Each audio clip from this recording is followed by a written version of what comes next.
Hi, welcome to the Student Learning Commons at Simon Fraser University and our session on multimodal writing. Just before we get started, I'd like to acknowledge that this video is being recorded on the rightfully owned territories of the Musqueam, Squamish, and Tsleil-Waututh people. And if you are watching this on any of the other campuses, you may also be viewing this from the territories of the Katsi, Kwantlen, Semiahmoo, Kikite, and Tawasin people, as well as the Coquitlam. Please take a moment to consider at this time where you are viewing this video from and the people who have stewarded the land that you're on for millennia to allow you to be here today learning with us. Okay, today we're going to cover writing and what is visible and invisible. What are some of the shared principles in multimodal writing? And then what are some of the specific considerations to these three areas: podcasting, blogging, writing for the web, and screencasting or making remote presentations? In a number of cases today, I'll be asking you, or inviting you rather, to pause the video to consider something or jot down some notes for yourself. This is always optional, but we would be stopping if this were a live in-person presentation to help you consider and take some time to think about your own writing and how you'll use this advice. Don't be afraid to pause at any moment in time if this presentation is going too quickly. You can also rewind or watch this again. So, visible and invisible writing. Some of these modes of communication, like blogging, rely heavily on the written word in ways that are obvious to the reader, and others, like podcasting, make use of writing in more invisible ways. So at this point, it's helpful to broaden our understanding of what writing actually is. Many of us in academia have gotten used to thinking about writing as the essay format. However, writing involves many steps and stages and looks like many things depending on who you are and what you're writing. Even when we're thinking through an idea in our own heads, which might involve staring out a window, we are engaged in an aspect of the writing process. So invisible writing may not only be invisible to your reader, but it may not actually happen with pen and paper or a cursor and screen at all. Sometimes it may even be invisible to you. So when you actually start to get your ideas down, that's when you're able to visibilize them. Many writers have expressed that they didn't know specifically what they thought about until they started writing about that thing. As Germano said in 2014, writing isn't a record of your thinking, it is your thinking. So you might want to start thinking about invisible writing as behind the scenes, the process that's often invisible, and then the product of that writing as that kind of visible form of writing, which might be something that people hear or they see. This slide shows different types of writing that I'm going to discuss. And for those of you who can't see this clearly on your device, I'm going to outline some of those elements now. So multimodal communication involves many different kinds of writing and engages many stages of the writing process. For example, if you're working on a podcast and doing it primarily solo on your own, you will probably come up with the idea for the overall podcast and what the focus for each episode will be. You'll write professional emails to communicate with potential guests or listeners or advertisers, etc., etc. You'll develop interview questions. You'll write a script, and it might be a tight script, which is very controlled, or it might be pretty loose and flexible. And you'll write this for yourself and perhaps for other co-hosts. You'll probably come up with a title for each episode. That's also a form of writing. And you'll write episode descriptions that can be posted on the web. You'll write social media posts as you promote your podcast and each episode, and you may even write music for a show jingle. So you can see that there is a lot of writing that is embedded in the whole process of even planning and creating a podcast. What are some of the shared principles of multimodal writing? Let's think about the audience who you're writing for. And this is something that you need to consider whether or not you're writing a blog or you're producing a podcast or you're video casting. Your audience is still going to be out there consuming the material you produce. So, who might want or need this content? Try to be as specific and realistic as possible, and feel free to jot down some notes at this point.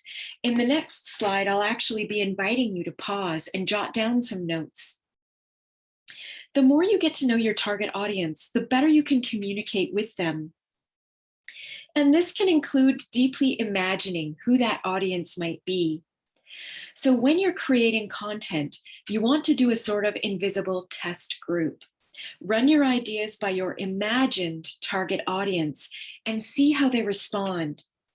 Once you start sharing content publicly, of course, you also want to pay attention to the feedback that you're getting from your real audience and determine whether adjustments are needed.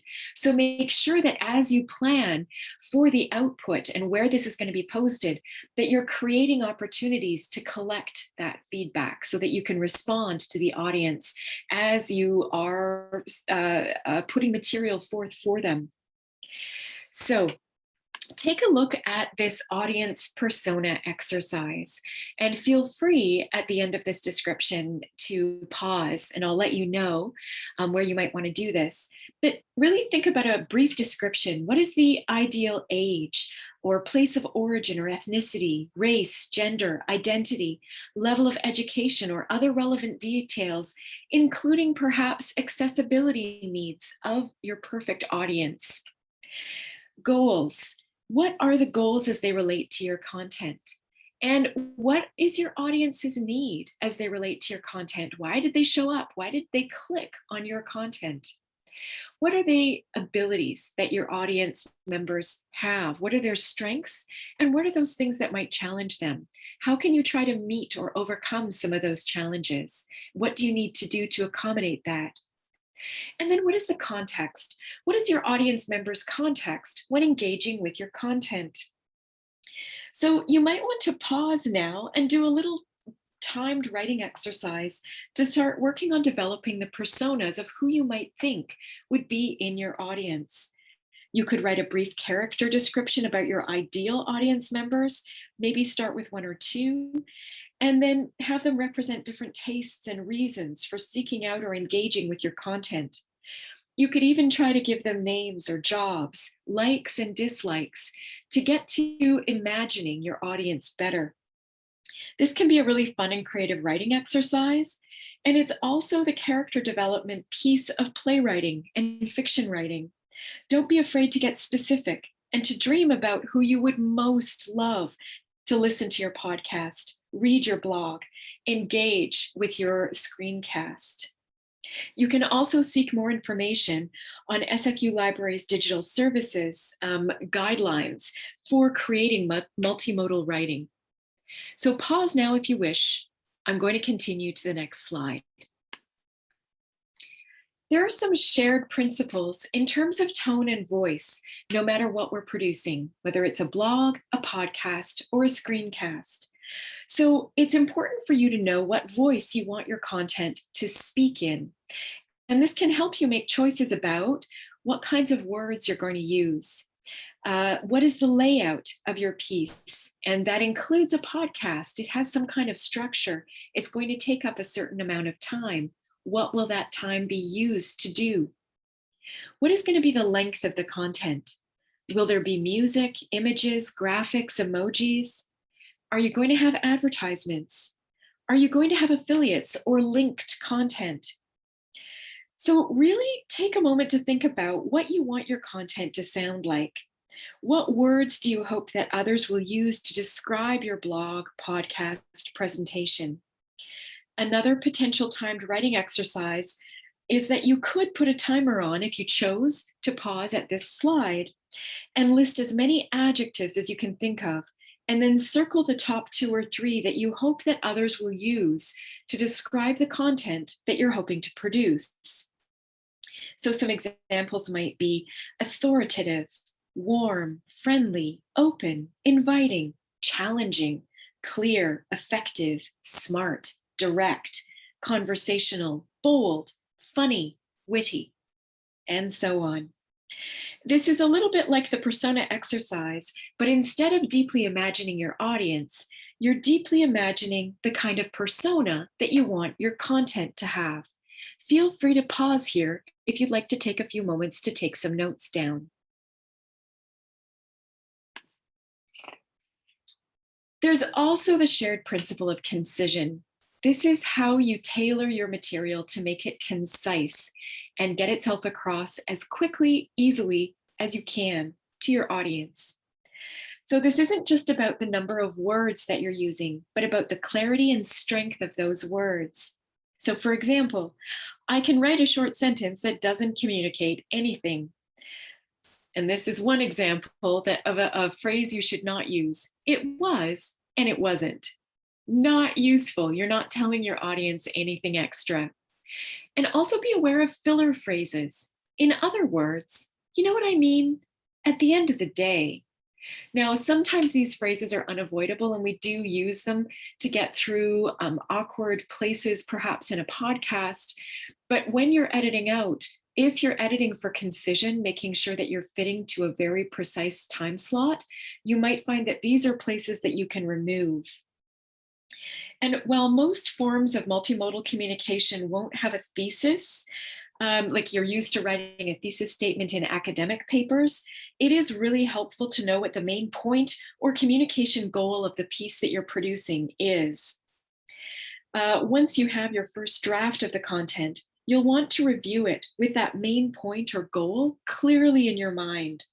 For example, write it on a Post-it note for yourself and paste it somewhere highly visible while you're reviewing your content. And this will allow you to ask yourself, hey, have I made this point? Did I hit this goal? Or could I do something more clearly or effectively? Could it be more direct, more powerful? This slide shows an upside down triangle for those of you who might not be able to see it clearly on your device. And what it's really showing is how to focus your topic. So we often move from the most important or newsworthy down into the supporting details and then finally getting into the nitty-gritty of related information. So first drafts often start with that background information, and then they become more specific. When you revise, try taking the conclusion from your first draft and using it for the beginning of the published version. We're going to look just a little bit throughout this presentation at some of the advice of Kristen Meinzer, who wrote, "So you want to start a podcast?" And she recommends that an early step of the podcast creation should be deciding on a structure for your show and to focus from the top. So the first 5 or 6 minutes of the episode would be the top. And she explains that those first minutes of a podcast episode are crucial. According to 2016 data from NPR One, podcasts typically lose 20 to 35% of listeners within the first 5 minutes. In fact, the listener drop-off rate is higher in the first 5 minutes of an episode than at any other time.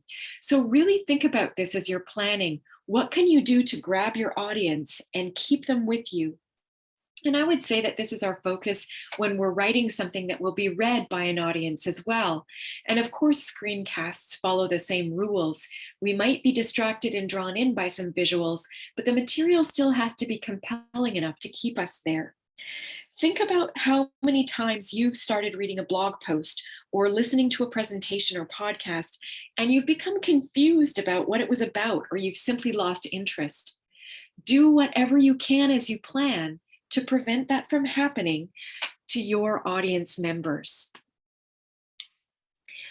Editing and proofreading is also something that will be an integral part of anything that you produce, whether it's a blog, whether it's a podcast, or whether you're screencasting. And revising really helps ensure that you're effectively using your structure and that you've put the most important information at the beginning. Again, grab your audience and do something that keeps them there.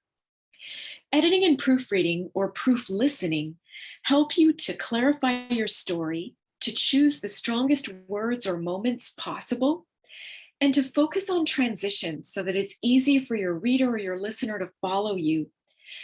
This will also be a moment for you to avoid typos, auditory distractions, etc. And these are important because, for example, typos, whereas they're not going to interfere with the meaning of what it is that you're sharing, they might be distracting or reduce your reliability, your credibility with your readers or your listeners. Also, make sure that you're paying attention to diversity. Whose voices and perspectives are you amplifying? Is your focus really narrow? Do you never go outside the same kind of circle of humans or human stories? That might be an issue for you. What other sources do you link to or talk about? And what can you create for audience members who are different from you? Are you offering them something, or are you attracting people to your audience who are just like you? That might be something you want to consider. Attracting people from different classes, gender identities, races, sexual orientations, experiences in terms of ability, disability. And if you're producing content that has guests, interviewees, or guest bloggers, actively seek out many voices. How do you seek out diversity? Get curious, do your research, ask questions, and get into conversations with people who interest you.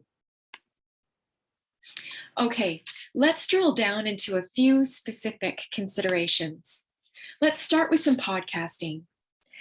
So know why you want to start a podcast. It's not good enough to just say, hey, I think it'd be cool to do a podcast. It's important to have an idea. Why are you doing this? And then why a podcast format? Why not a blog? Why listeners instead of readers? So what can podcasting offer you that other formats cannot? Decide what your show is about. A podcast might be about raising children. And if that's the case, there might be in each episode a parent and a child explaining their own experiences and perspectives on a particular moment that they had together. Think about how you're going to frame and form this. And don't think about only your first episode. You want to think about how you're going to create multiple episodes and what the links are going to be to connect those. In deciding what your show is about, it's really helpful to write your elevator pitch. That's a 3-minute or shorter. Think about the time that you might spend on an elevator with some folks. A 3-minute or shorter speech that you would give to pitch your show to someone if you were in an elevator traveling between floors.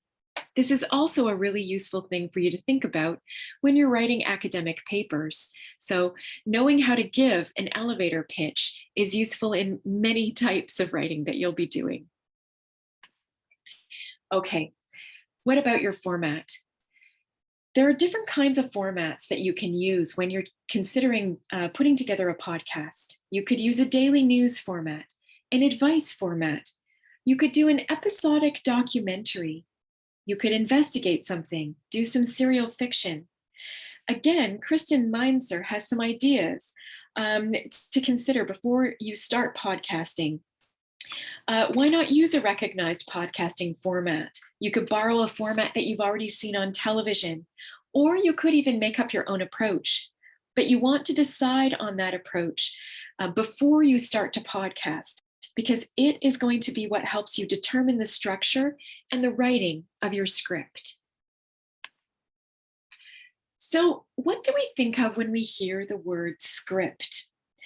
Again, Kristen Meinzer presents the steps to consider for podcasting and looking at the scripting of your podcast. Does it sound to you like theater? A script for a podcast can be more like a structural breakdown for the beats or moments that you'll want to cover in your podcast. So in addition to what you'll want to say, you also want to think about how any interview or audio clips that you use might be integrated into your show and what you need to say to create effective transitions with that content. For those of you who are watching and have been doing some academic writing, you'll recognize that this is also how we integrate evidence into our papers. So be considering that even if you're using a format that is much more public facing, much less academic. What can you do to revise a podcast? So here you've done it, you've recorded it, but it's really useful to get a printed out copy of your transcript audio. Why is that? Because transcripts make it easier to find the most powerful moments so that you can be selective about what you include and what you edit out. This also helps you focus on the story first, thinking about the big picture before getting distracted by the smaller details.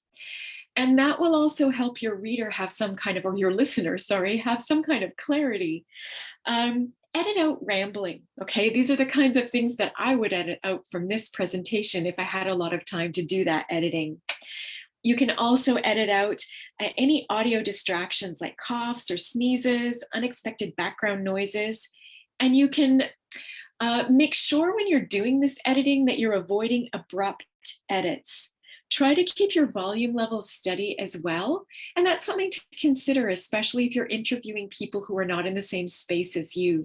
What are you going to do to control the volume as you're recording so that you have less editing later on? And then always, always, always save every version of what you have so that you don't lose anything. Remember that it's much more labor intensive to re-record an episode and invite people back, and you might not be able to get them back. Okay, let's have a look at some of the considerations that you want to have when you're writing a blog. First of all, plain, precise writing is really important. Now, there are different kinds of blogs, different genres, including some that are extremely technical. But in general, you want your content to be accessible for a general audience. And this also means that you might increase your readership. Do expect to write multiple drafts and to revise heavily, especially as you get the hang of the tone you want for your blog.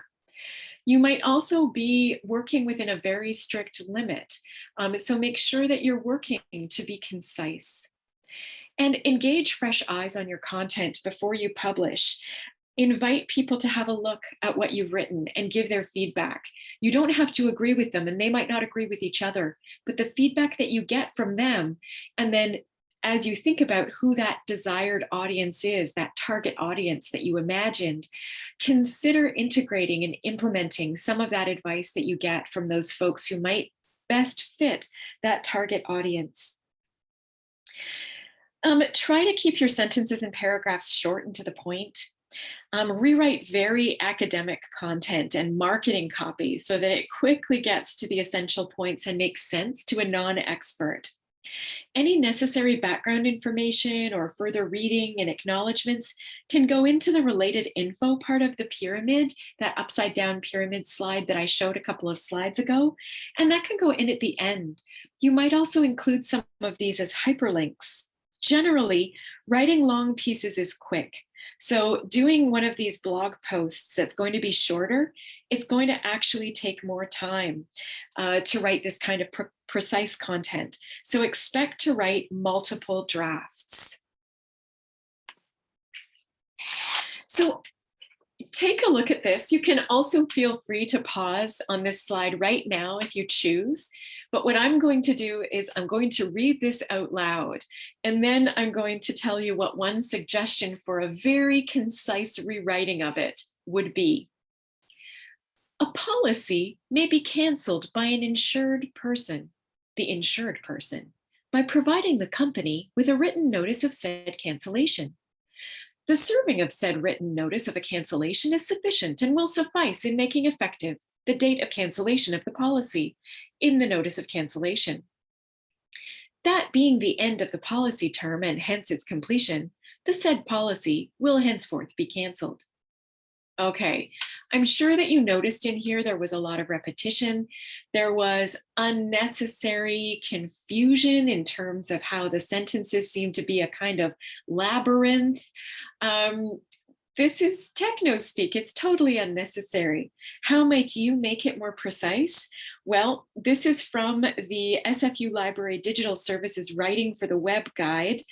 And one author, Andrew Pegler, an Australian plain English trainer, has suggested that you could rewrite this entire paragraph with this simple sentence. To cancel your policy, write to us outlining when you want it canceled. Okay, so think about that as you're writing your material. Is there anything that sounds too confusing? Simplify it, streamline it, cut it right down. One of the things that you want to do is link your sentences and your ideas in a blog, and that will make it easier for your reader to follow you. So one of the benefits of writing online is that you can make effective use of hyperlinks, actual links to other material. And you can use these to create kind of webs of content. And they don't really have to follow a linear pathway. I mean, think about the last time that you read a blog that had hyperlinks. You may have actually clicked on those as you were reading through the blog. And it's possible that you moved away from that content as you were clicking through the hyperlinks and you were led somewhere else. Consider that as you are creating your own blog.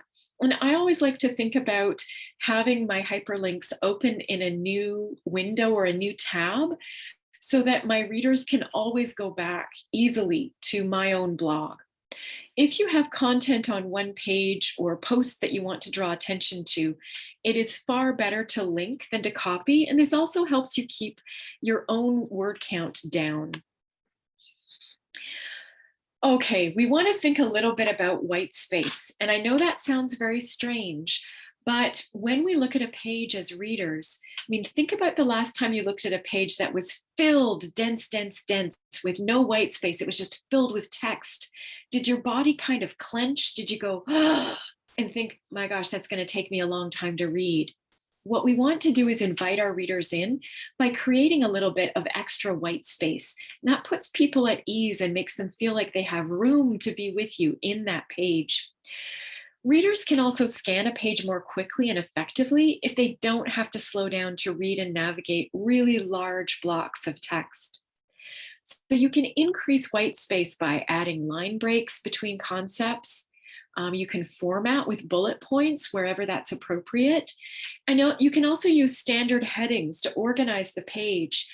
Sometimes some of those same tactics that you use in your own academic writing just to help you get through writing an academic paper can be helpful. And often we erase those from our academic writing, especially if we're not allowed to have headers or subheaders.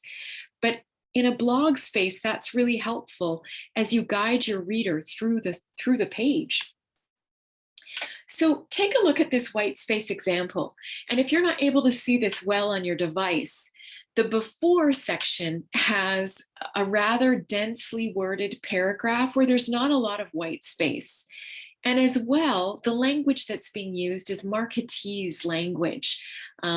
It's not precise, and it's definitely not concise.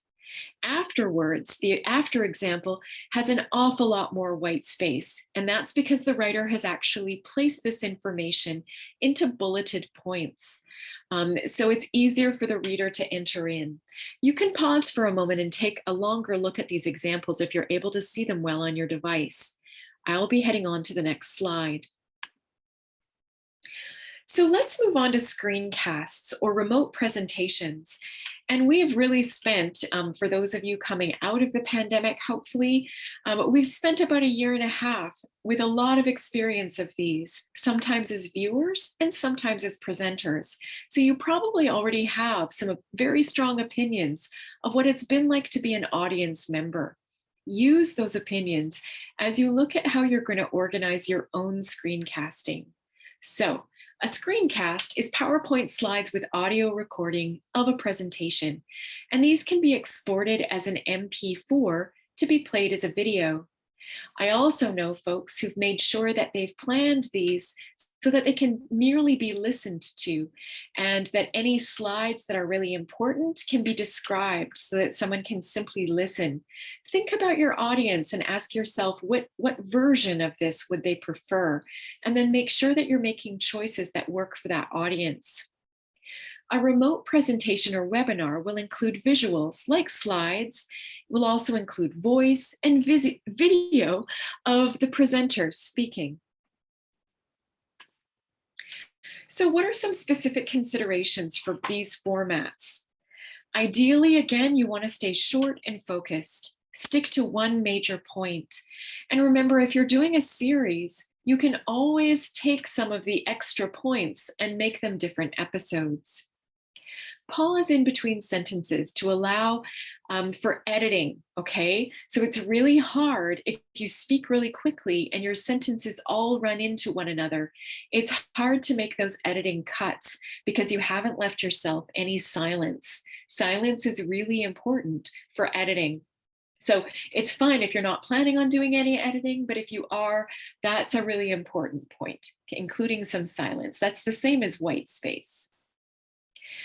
And think about using relatable content. What are some stories that will engage your viewer? Is it possible to use some humor? People's number one engagement is with something that will make them laugh.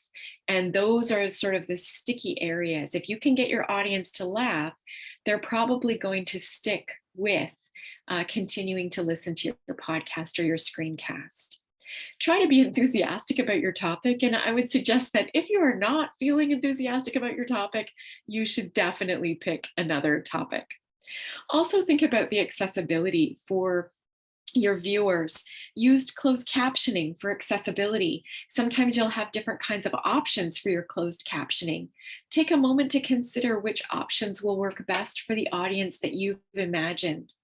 And consider if there are folks who will be perhaps watching or listening to your screencast who don't speak the language that you'll be using. What might you use to make them most comfortable as they follow your material? Have a script ready and do rehearse it. And to make it extra accessible, try to avoid using phrases like click here or click this, because it can be really difficult for end users to follow where the mouse is going when you use these phrases. And when explaining concepts, try to use graphics so that visual and oral learners will be able to make sense of the content as well. And I would suggest that all of us are pretty much a mix of many different kinds of learners. So the more you have that appeals to all of our different ways of taking in information is useful for everybody. And when you do create a script, don't think that it has to be word for word, because you can also use closed captioning for updating and editing your script and making sure that people who are reading it are able to follow what it was that you intended to say. So consider how you're going to frame your remote presentation. So choose your background to help support your message, or at least so that you don't distract from it. If you could see me today on screen, in a corner of your screen, you would see that I do have some distracting posters and things in my background. So perhaps I might choose to use a different Zoom background, or to sort of mute my background so that it doesn't stand out and distract viewers. In your most professional looking space, if there's going to be noise distractions there, then you have to choose what is the better thing to do, or perhaps even choose a different time for your filming so that you can have that optimal space with fewer noise distractions. Also decide whether you're going to sit or stand. And standing is more formal and mimics an in-person presentation better. But I, for example, don't do well when I stand. I don't know what to do with my hands, and I have this terrible tendency to move my body in distracting ways. So you might want to think about yourself and your own body and what you prefer. When I'm seated, I have to sometimes focus a little bit more on my breathing and my speaking because I don't project as far, but that's something that you might want to think about for your own self. What works best? And so you might want to consider doing a test video. Just film the first 30 seconds to 1 minute of your speech, and then watch the video to check for things like your lighting, your volume, also the volume of your own voice. Are you able to project if you're farther away from your machine, from your computer? Look for any background distractions, whether they're video or audio, and make any necessary adjustments before you film again. If you make significant adjustments, then it is our advice to actually do another 30-second test and watch it, just to make sure that it does work and that you fixed whatever the problem was accurately. Sometimes I find that I think I'm fixing something and I fix it on the wrong side, if it's a left or right issue. See if you have any challenges with advancing slides. I have less of a challenge when I'm seated than when I'm standing. And these are things that I have to practice to make sure I don't have too many pauses. Even here, as I've prepared this particular video cast for you, I have occasionally had to struggle with finding my cursor, making it visible so that I could advance my slides to the next one. So it's really useful to sort of figure those things out before you get halfway through. And doing tests can also really help you address any nerve issues that you have if you're feeling anxious. Sometimes it's really useful to know that even when you feel like your voice is shaky or that you're shaking, that when you listen to yourself and see yourself, those really aren't noticeable at all to your audience member. If you're choosing to sit and you're going to be visible, unlike me, I'm invisible on your screen, you want to sit as straight backed as possible. Try not to slouch. That will definitely affect your audience. And it's not a bad idea to do more than a 30-second video test. If you have time, do 60 seconds. For post-production of your webcasts or your video casts, try to edit out the sound of your breathing, but also try to avoid cutting a breath in half. It's really jarring for the audience member. It can sound really suspenseful. And for a really brief split second, they can think, oh no, we lost the human. It's very weird. So do think about how that comes across. I think these are things that we often don't think about when we're presenting live, because we see each other and we're in a space with our own bodies. But when we're actually listening, it can be very strange, some of the ways that we edit sound. Consider using music in the background where appropriate, and there are free music archives out there. Make sure that you're not taking music that's copyrighted or that might get you into trouble, especially if you're posting in a public place. But I would just recommend using free music archives, or if you're using sound effects, some of those free sound effect archives. These kinds of things abound. You will find a ton of them. And as you're planning your first episode, watch some examples of well-produced videos. For example, LinkedIn Learning has a number of different examples that you could look at. And try and take note of the things that you like, and then try to mimic those. So we've covered the basics here. If there were time, we'd get into questions or discussions, but you can always come and visit us at the Student Learning Commons. You can come for a writing session. Even if you're doing multimodal writing, we're happy to talk with you about your format, your process, and any questions that you might have. I hope that you have success with your first foray into multimodal writing. And remember, all of that writing is there in your final product, even if it doesn't look like it's there. Take care. Happy writing.